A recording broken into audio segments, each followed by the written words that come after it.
I rise today on behalf of seniors in the 1st Congressional District of Georgia.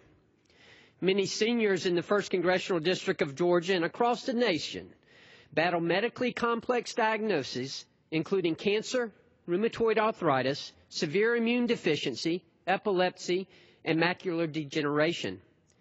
These Medicare patients face significant complexities in their care and treatment options. This spring, I joined over 240 of my colleagues in sending a letter to CMS that expressed our deep concerns with a sweeping nationwide experiment that the Center for Medicare and Medicaid Innovation has provided. Patients and physicians in my district told me with no uncertainty that the CMMI experiment with Part B drug payment will have negative consequences for millions of Medicare patients who depend on access to life-saving treatments to live better lives.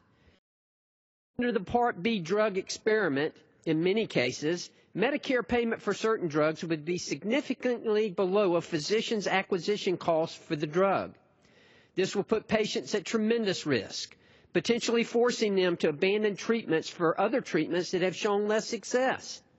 Ultimately, CMS will manipulate choice of treatment for Medicare patients using heavy-handed reimbursement techniques that undermine any efforts by medical professionals who have dedicated their lives to treating complex conditions like cancer.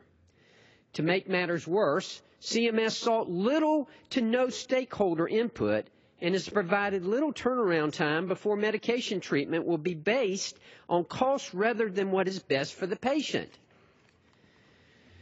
As a lifelong pharmacist, I trust clinically trained medical professionals to determine the best treatment for patients, not an unaccountable bureaucrat.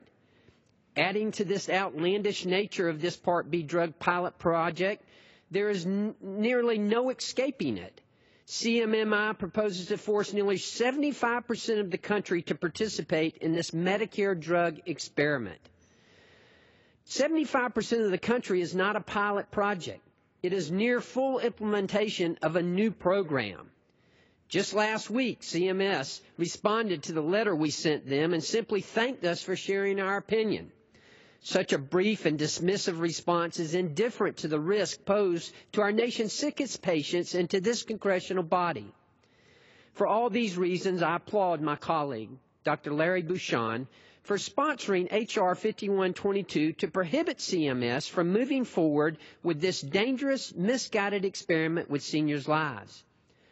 I proudly join him in his effort as a co-sponsor of H.R. 5122 and encourage my colleagues to support this.